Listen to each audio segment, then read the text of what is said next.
තස්ස භගවතෝ රහතෝ සම්මා සම්බුද්දස්ස. මනුෂ්‍ය ජීවිතේ සාර්ථක කර ගන්නට ආයුරෝ දහම් කාරණාවක් ඇසුරෙන් අද දවසේදීත් බොහොම ඕනෑකමින් පැහැදිලි කරන්නටයි බලාපොරොත්තු වෙන්නේ. එදිනදා ජීවිතයට අවශ්‍ය වෙන කරුණක් දැහැමින් සාකච්ඡා කරන්නටයි බලාපොරොත්තු වෙන්නේ. ඒ සඳහා මම දාගන්නේ රාද මහරහතන් වහන්සේගේ කතාවස්තුව. එදා පින්වතුනි සවැත් නුවර වැඩ වාසය කරනවා ලෝතර බුදුරජාණන් වහන්සේ. මේ කාලේ මේ සවැත් නුවර ඉන්නවා රාද කියලා බමුණෙක්. වංශයෙන් ධනවත් වුණත් උප්පත්තියෙන් මොහුගේ දෙමව්පියන්ගේ යම්කිසි වර්ධකාරී බව නිසා මොකට ධනය අහිමි වෙලා දුප්පත් බමුණෙක් බවට පත් වෙනවා. කාලයාගේ අවෑමෙන් ශ්‍රමණයන් වහන්සේලා දැකලා බුදුරජාණන් වහන්සේගේ බණ අහලා බොහොම පැහැදීමටපත් වෙලා පැවිදි භාවය ලබා ගන්නට ආසාවක් ඇති වෙනවා. විහාරයේ නොයෙකුත් තැන්වල සක්මන් කරමින් වික්ෂුන් වහන්සේලාට අපෝපස්ථාන කරමින් ඉන්න මේ රාද බමුණා ලෝතර බුදුරජාණන් වහන්සේගේ සරියුත් මහරහතන් වහන්සේගේ උපකාරීත්වයෙන් බොහොම ඕනෑකමින් පැවිදි භාවයටපත් වෙනවා. සසුන් දෙවියට ඇතුළු වෙනවා. සසුන් දෙවියට ඇතුළු වෙන මේ රාද කියන හාමුදුරුවෝ බොහොම ප්‍රසිද්ධියටපත් වෙනවා අවවාද අනුශාසන ලබා ගන්න භික්ෂුන් වහන්සේලා අතර.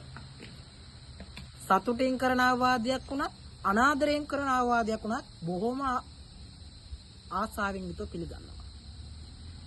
මේ අවවාද අනුශාසන ජීවිතයට එකතු කරගන්නවා. මේ අවවාද අනුශාසන නිසාම මුන්වහන්සේ නොබෝ කලකින්ම රහත් භාවයට පත් වෙනවා.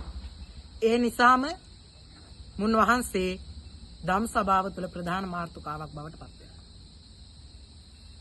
ලෝතර බුදුරජාණන් වහන්සේටත් මේ රාද මහරහතන් වහන්සේ ගැන කතා බහ කරනවා කනට වැටෙනවා. ලෝතර බුදුරජාණන් වහන්සේ ඊට පස්සේ මේ කාරණාව ආරම්භයලා එක්තරා ගාථා රත්නයක් දේශනා කරනවා. මොකද්ද ගාථා රත්නය? ධම්මපදයේ 6 වෙනි වග්ගයේවත් පඬිත වග්ගයේ පළවෙනි ගාථා රත්නය වහන්සේ දේශනා කරන්නේ මේ කාරණාව වැරදෙනවා.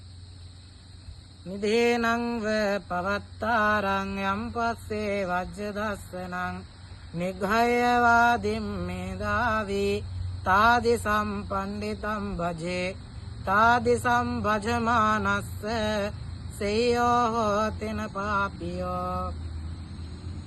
යම් කිසි නුවණැත්තෙක් නිග්‍රහ කරලා ගහලා බැනලා දෙන අවවාද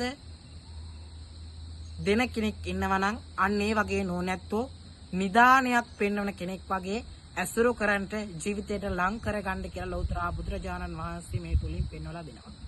එදා රාධාමුද්‍රෝ ආදරයෙන් අනාදරයෙන් සතුටින් අසතුටින් දෙන සියලෝම අවවාද අනුශාසන ලබාගත් නිසා රහත් ඵලයේ පවා ජීවිතයට ළඟා කරගන්න වාසනාවන්ත වුණා. පින්වතුනි මිනිස්යාට මිනිස්යා කියලා කියන්නේ මනසින් උසස් නිසා.